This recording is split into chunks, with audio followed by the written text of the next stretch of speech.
Hello and welcome to the fourth video of the series. In this episode we're going to board a cold and dark ATR, power it on and then set the aircraft up for a flight from Christchurch to Nelson. We are going to assume that this aircraft has already been flown today by another crew, so we will skip the requirement to test some of the systems such as the ATPCS, CVR, CDLS and TORS, which are not fully functional in the build that I'm recording this video with. We will also assume that our other crew member has performed the external walk around for us, check the circuit breakers and flight deck emergency equipment so that we can get straight into our pilot flying flows. The sequence which I go about setting the aircraft up today might differ slightly from other cockpit recordings you can find online, with the reasons for this explained in the first episode. There are 16 steps for this setup process, which are as follows. Overhead panel setup, central pedestal setup, COM, nav, serv setup, MCDU setup, departure briefing, FGCP setup, final cockpit preparation checklist, start hotel mode, remove GPU, close doors, confirm takeoff performance data, before propeller rotation checklist, rotate engine 2, start engine 1, pre-taxi flow, before taxi checklist, taxi flow, taxi checklist. Once you get familiar with these steps, it takes around a quarter of an hour to get set up and move the aircraft off the gate.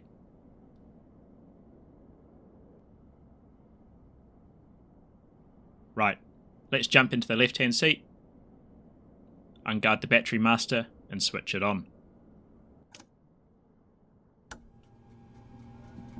The aircraft will run through a few self-tests on the likes of the multifunction computers and display units. Once we see DU2 and 4 come alive, we can turn ground power on.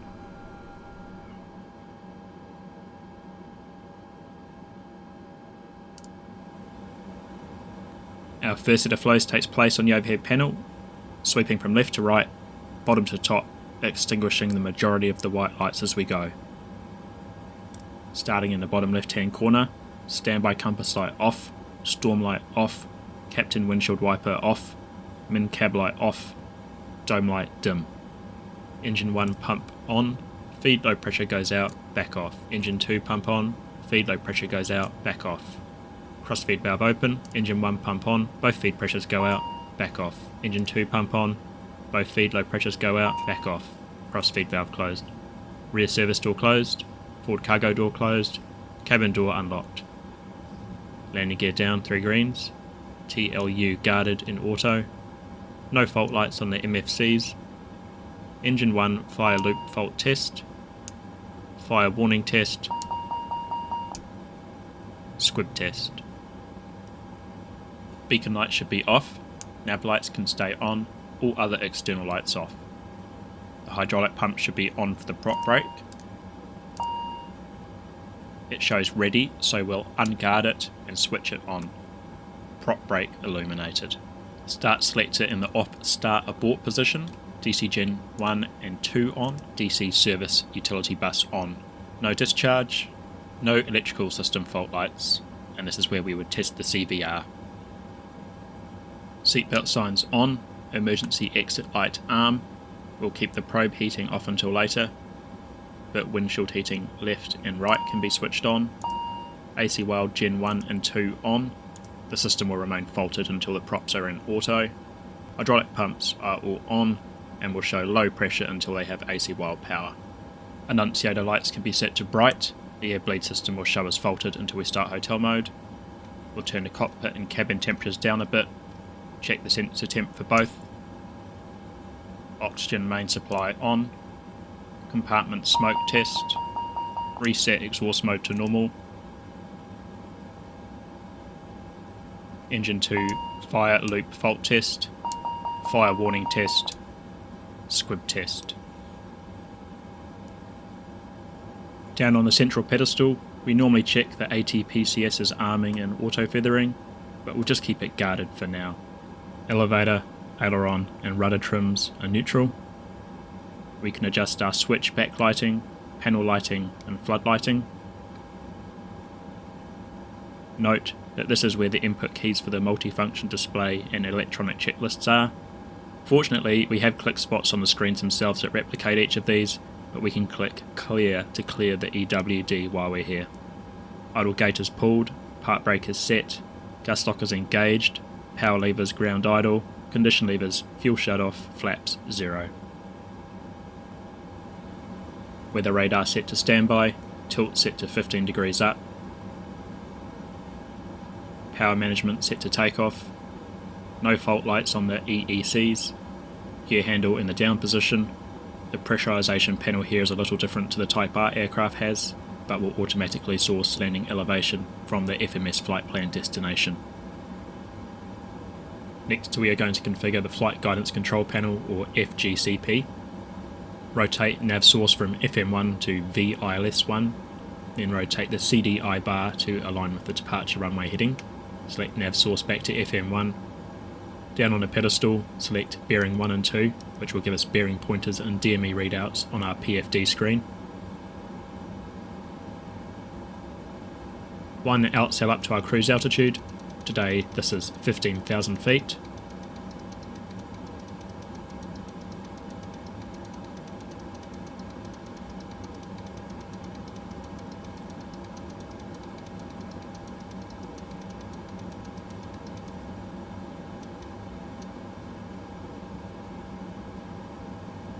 Rotate the heading bug to the runway heading.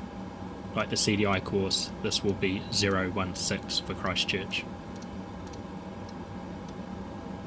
We will now set up our COM, NAV and SERV fields. For COM1, we will type 118.4 for tower and 121.9 for ground. For COM2, we'll enter chat frequency 123.45 and 121.9 as backup. For NAV1, we'll untick the auto function, then enter 115.3 for Christchurch VOR DME and 113.1 for Nelson VOR DME. We'll repeat this for NAV2.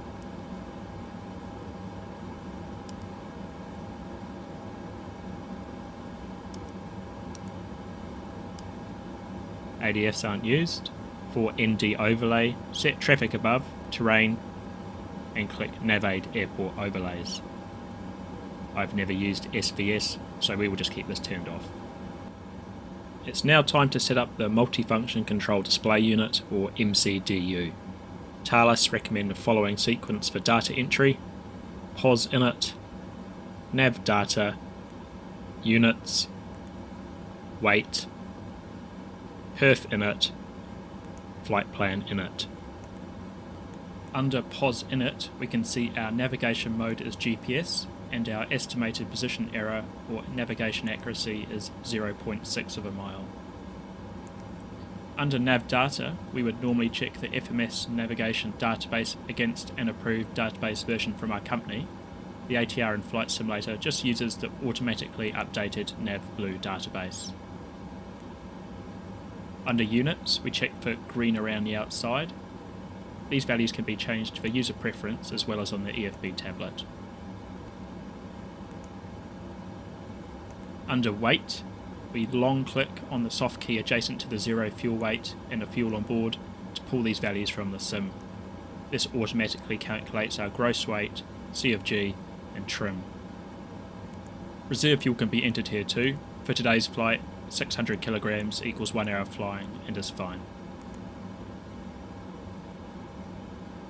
Under perf init, we overtype our cruise altitude of 15,000 feet, check cruise mode is max cruise, and default flight path angle is 3 degrees. For our alternate, we can type NZCH at 16,000 feet.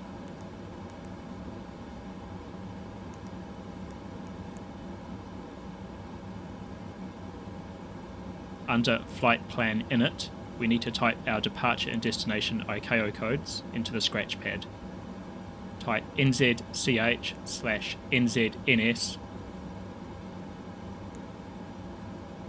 then click on the soft key next to the From To field to copy them in. Click Execute to go into the editable flight plan page, then click the bottom right soft key to swap these field values to show ETE and estimated fuel. Next, type our en route waypoints, Horam and Bicep.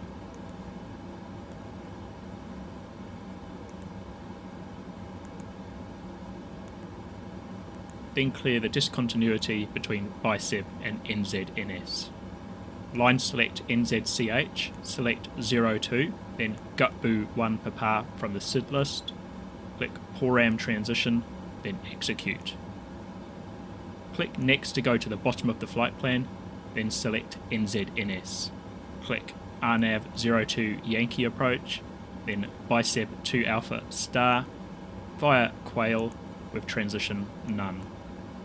Click return and execute.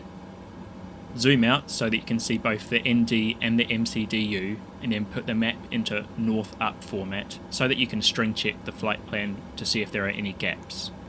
In this example, we have another disco to clear underneath PORAM. Click the next key to cycle through the rest of the flight plan and then execute it again to save it.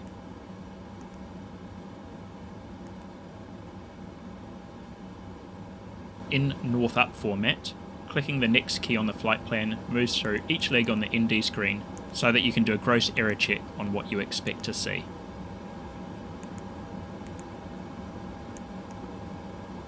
We're now ready for today's departure briefing. It will be an inset takeoff from Alpha 5 for runway 02, with a takeoff distance available of 1878 metres. Prior to 70 knots, we will stop for anything unusual. Between 70 knots and V1, we will only stop for a master warning or master caution. After V1, takeoff continues with no actions below 400 feet other than raising the gear. In the event of a performance limiting issue, we can maintain runway centreline. Conditions are suitable for a visual recovery back onto runway 02 at Christchurch. The gutboo 2 papa departure is as per the data check, tracking from the runway into gutboo then PORAM with no hold downs. For flight guidance, I'll select heading cell, ARM LNAV, select IAS and ARM VNAV IAS. Our final level of 15,000 is in the altimeter window. QNH is confirmed at 1013, giving me 110 feet on the altimeter. It's now time for the final cockpit preparation checklist. This is in 2 parts, with the first half acting as a disclaimer, reminding crew that there are several operational engineering bulletins that supersede certain checklists. Final cockpit preparation checklist. Parking brake engaged, pressure checked, altimeters set and checked, landing elevation checked, FMS, COM, nav set, fuel quantity, fuel on board checked, engine fuel used, reset, memo panel check, power management takeoff. Okay, 13 minutes in and we're ready to start hotel mode. The service door is closed. Turn on engine 2's fuel pump, confirm prop brake is illuminated, rotate the start selector to start A, and then push start 2. NH is rising above 10%, condition lever 2 to feather, and we can see engine 2 turning, burning, fueling and oiling. NH is stabilised, rotate the start selector to the off start abort position, and deselect ground power. On our EFB tablet, we remove the ground power unit, stow the tail prop and close the cabin door, assuming boarding is complete. For this non-limiting runway, the sim has calculated a V1 and VR speed of 112 knots and a V2 speed of 115 knots. If we check the MFD perf page, we can see the same figures for V1, VR and V2, and see our VFTO, or final takeoff speed, is 141 knots. Click Confirm Takeoff Data and check that V1 shows in blue on the airspeed indicator. Our trim of 1.1 up needs to be set.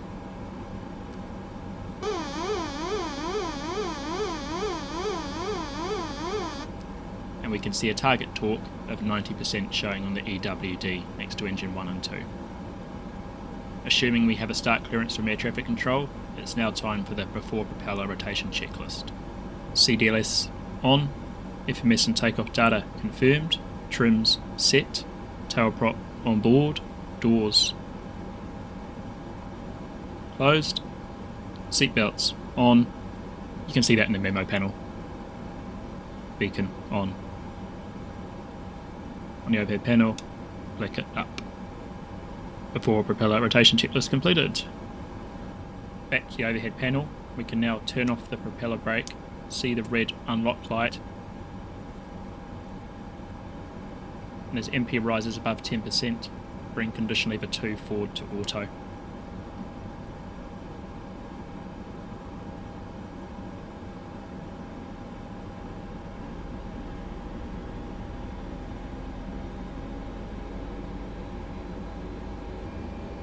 On the overhead panel again, rotate the start selector to start A, turn on engine 1's fuel pump, push start 1 and wait for NH to pass 10%.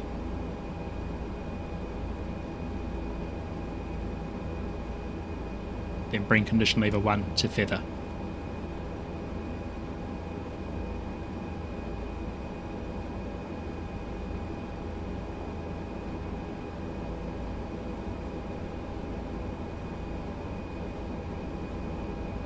After a few seconds, MP will rise through 10% and you can bring condition lever 1 to auto as well.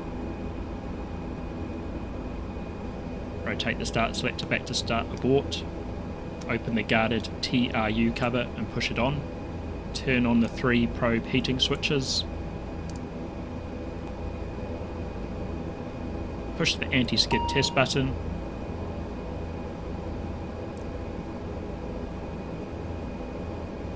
set flap to 15, push serve, turn transponder 1 to on, click in the blue box to enter a transponder code. I'll pretend ATC gave us 5525, and it's now time for the before taxi checklist.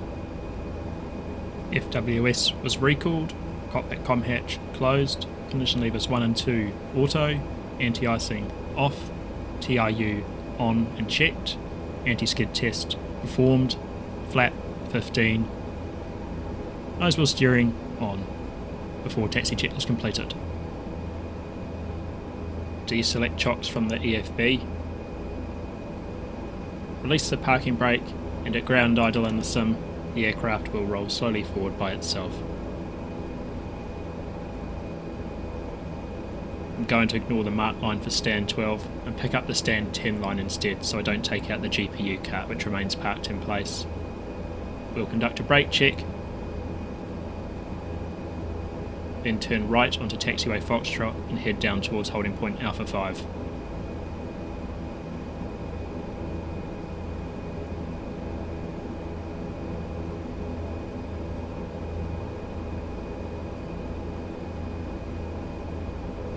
We'll ask the other crew member to conduct their brake check.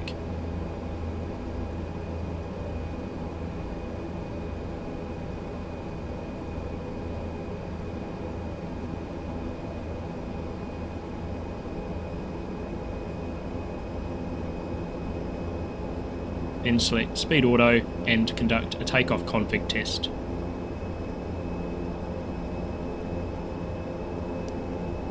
No master caution means we've done everything correctly. Finally, we've got the taxi checks to do. Taxi checklist. Taxi and takeoff light on. Brakes checked. FGCP FMA has been set and checked. Takeoff config test performed. Taxi checklist complete. That's it for this video. Well done if you've made it right to the end. In the next video, we'll conduct the takeoff. See you there.